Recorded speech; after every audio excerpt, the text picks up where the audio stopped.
Welcome, riders, ridettes, and pillions. I'm Elliot, and you're watching the Van Blam YouTube channel.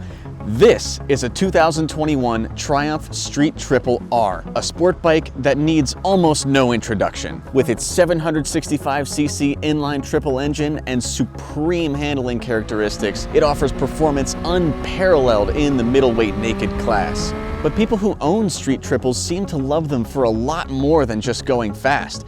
I've seen these things used for just about any on-road purpose you can think of, from commuting to long-distance touring. Today we're going to put that versatility to the test and see how the street triple handles riding in the city, on the freeway, and out in the twisties. Is the Street Triple R the do-it-all sport bike? Stay tuned and find out.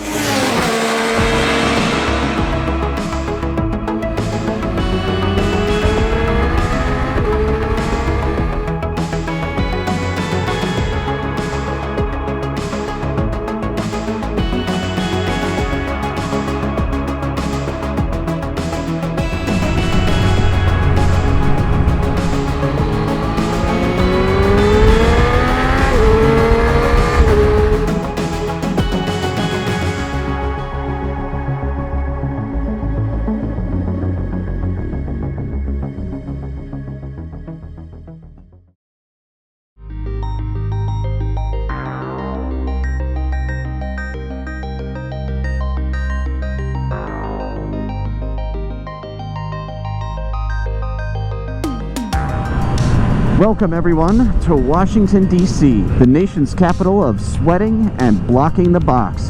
This is where we're going to find out how the Street Triple R holds up as a city motorcycle.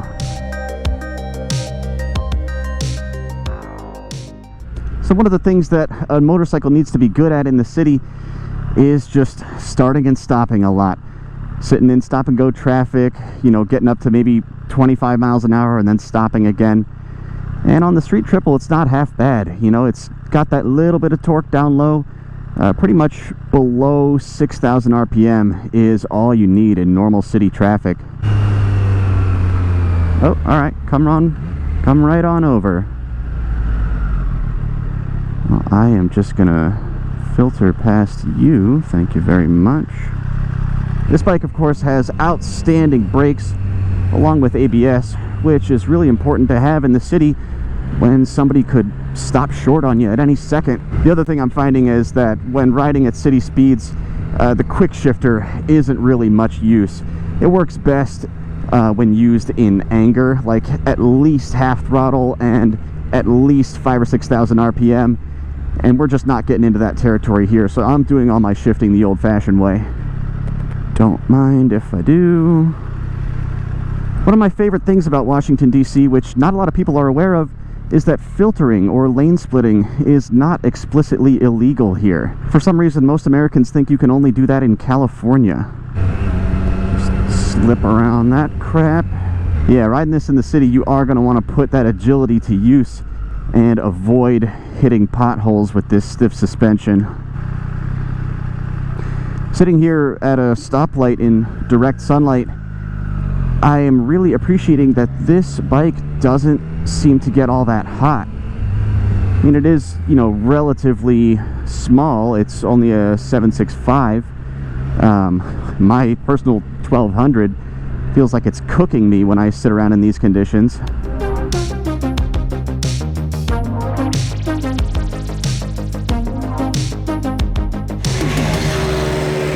So yeah, riding the Stripler downtown does not feel like I'm asking it to do something it wasn't meant for, which is more than I can say for a lot of other motorcycles that are this fast, or not even this fast.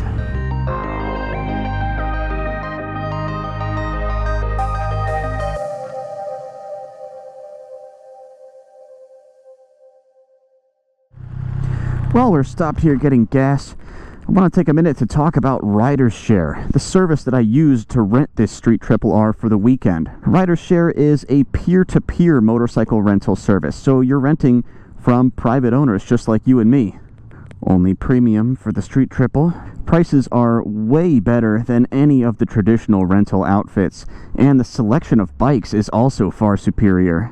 If you're interested in trying out Riders Share, whether it's to try out a cool bike in your area, or make some extra money from your motorcycle when you're not using it, then use my sign-up link in the description below.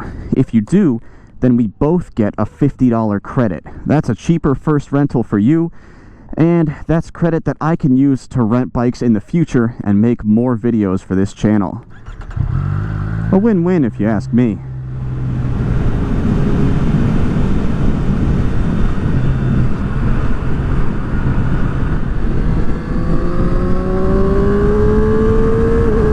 And here we are out on the freeway, my least favorite place to ride. I try and keep off the freeways as much as I possibly can, but sometimes it is a necessity. Now, there are motorcycles that are great to ride on the freeway. They're called touring bikes. As far as standard bikes or naked sport bikes like this one are concerned, what could make for a great freeway ride? Well, for one thing, gearing.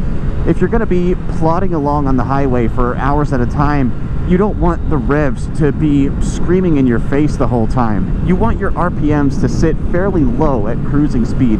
Now, that's something that is not going to be very easy to achieve on a motorcycle that is revs focused like the Street Triple is. And I find that here in 6th gear at about 70 miles an hour, we're sitting just under 6,000 RPM. And it is noticeable. That said, it's not totally obnoxious, and if you're used to riding long distances on, sport bikes like 600s, or even smaller bikes like 250s or 300s, then this will be nothing to you. And one thing that is nice about it, sitting here at about 70, 75, that needle is just about at 6,000 RPM, which is right where the power starts. So if I needed to do some passing, I could just roll the throttle on and it picks up and goes. If I needed to do some passing in a hurry, I could just use that quick shifter, drop into 4th,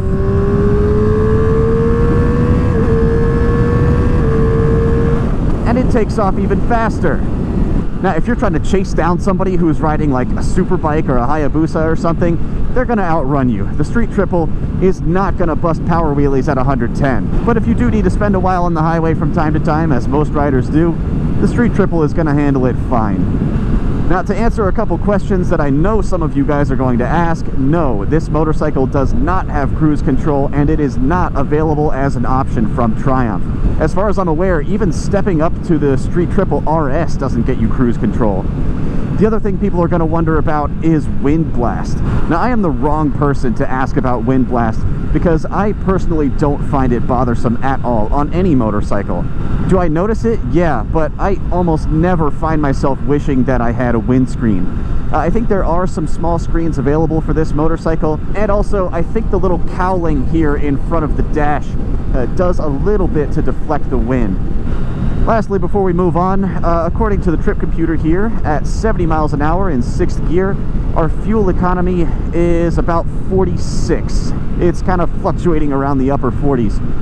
So that's not bad. This bike has an impressive tank capacity for its type of 4.6 gallons. So that means you could pretty easily stretch this out to about 200 miles of range if you're doing mostly freeway riding. But where we're going next, our fuel economy is going to drop pretty significantly.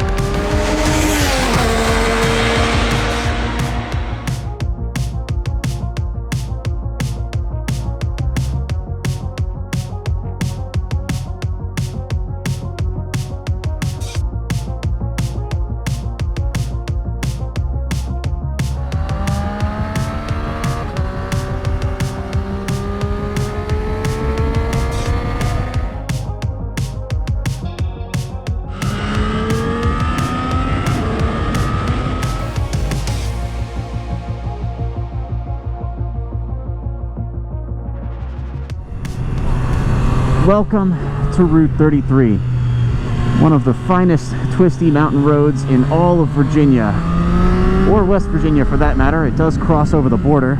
Now, if you came here to see me push the Street Triple to its limit on this road, then you're going to be disappointed. I have a lot to live for, and this motorcycle doesn't belong to me.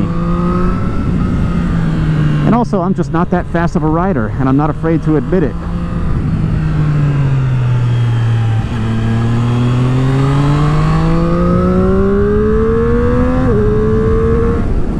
So with the exception of a couple brief straights like that, we're not really going to be getting into the meat of the power band here. But that's okay, because I am curious about this motorcycle's biggest achievement, which is its handling.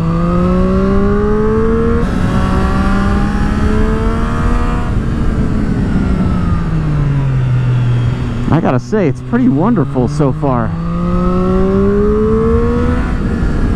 Around every bend, I know exactly what the bike is doing.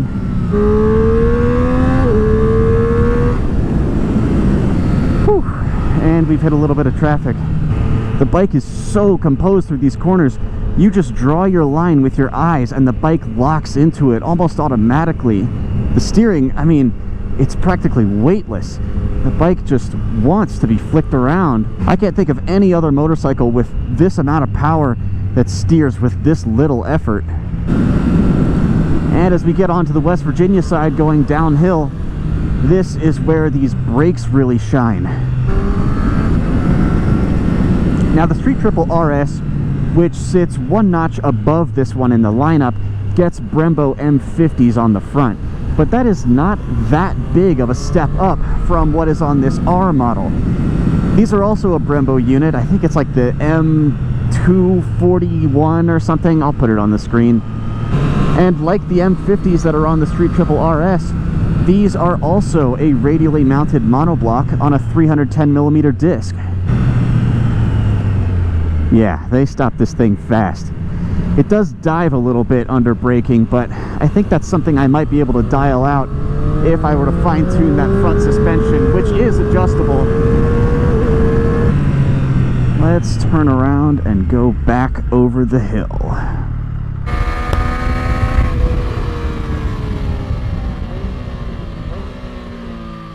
I believe there was some debris right about here. Yes, there was. I don't trust that stuff either.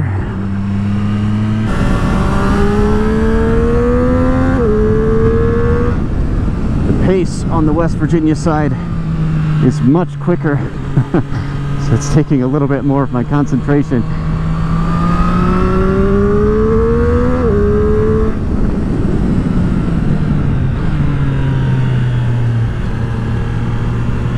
And it looks like we're catching up to that traffic again. Wow, this is by far the best handling motorcycle I've ever ridden, and that triple does not get old.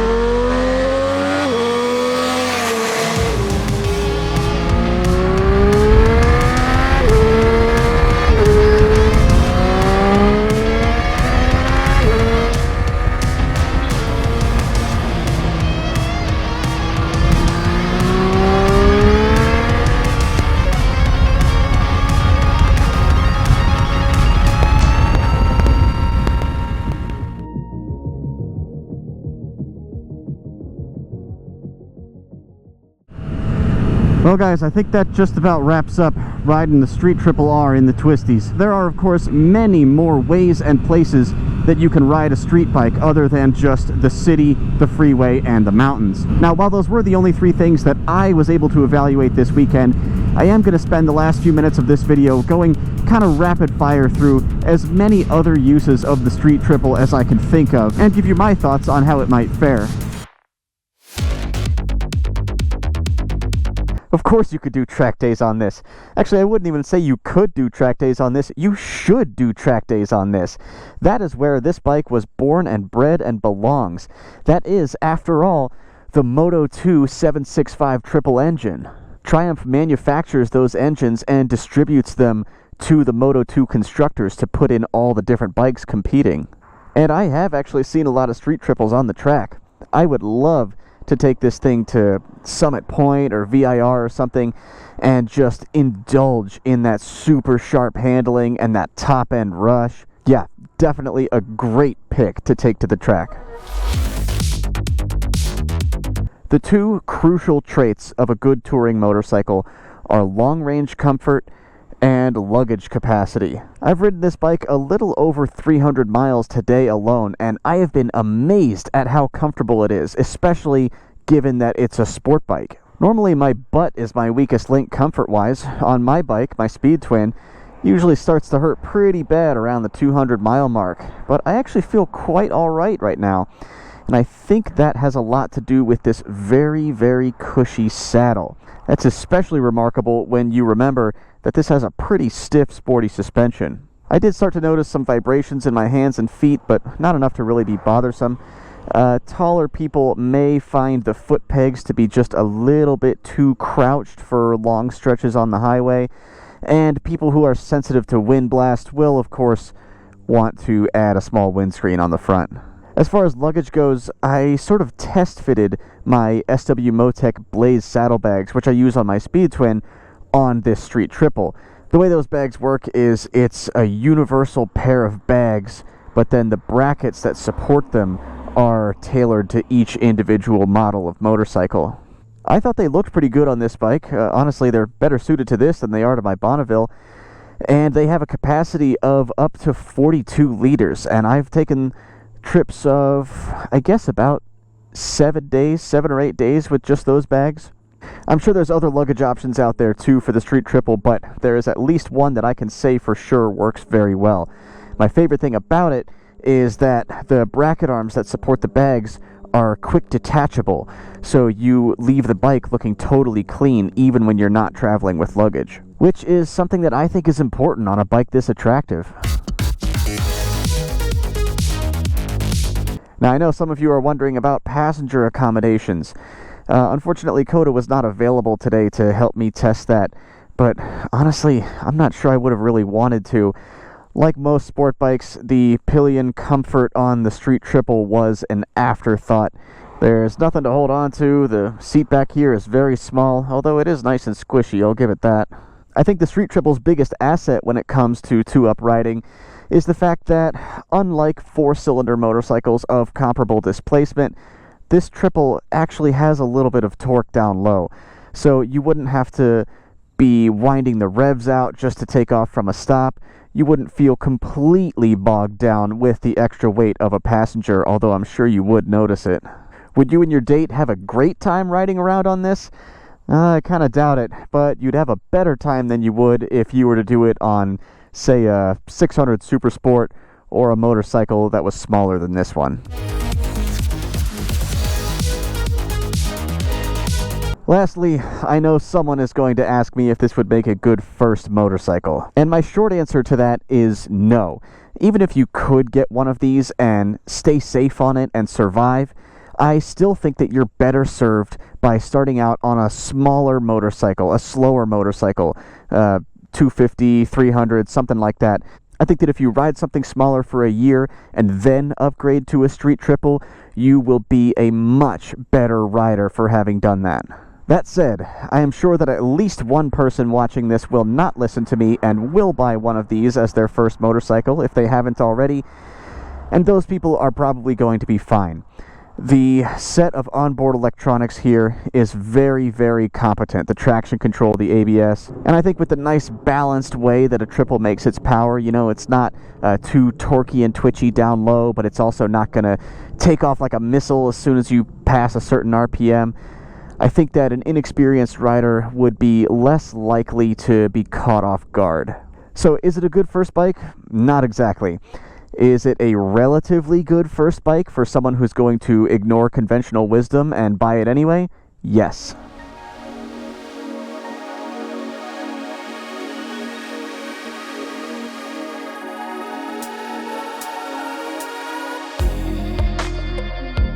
Now, at this point, you might be thinking to yourself, versatility is not unique to the Street Triple. There are a lot of motorcycles that can do everything we've talked about today. But what you have to remember is that the Street Triple is a world-class performance machine. You see, when motorcycles become more focused, more purpose-built for one task, they tend to get worse at everything else that one could do with them. And that's not the case with the Street Triple R. What we have here is something incredibly rare in the world of motorcycling, a bike that is a jack of all trades and a master of one. So do I recommend the Street Triple R? Hell yeah, I do. I always say that motorcycles are for everyone. No matter who or where you are, there is a bike out there and a riding style that would suit you and enrich your life. And I can think of very few machines that would suit as wide a variety of riders as the Street Triple would. If you own a Street Triple R or Street Triple of any trim level, I want to hear from you in the comments below. Let me know what your ownership experience has been like, and let me know maybe some things you've done with your Street Triple that one might not expect to do with a naked sport bike. If you liked this video, do me a favor and hit that thumbs up. And if you want to see more videos like this one, then make sure you're subscribed to this channel. If you're interested in trying out Riders Share, use my sign-up link in the description below so that we both get a $50 credit. You could even rent this Street Triple. Anyways, guys, until next time, I'm Elliot. You ride safe, and I'll see you back here for the next video. Thanks for watching.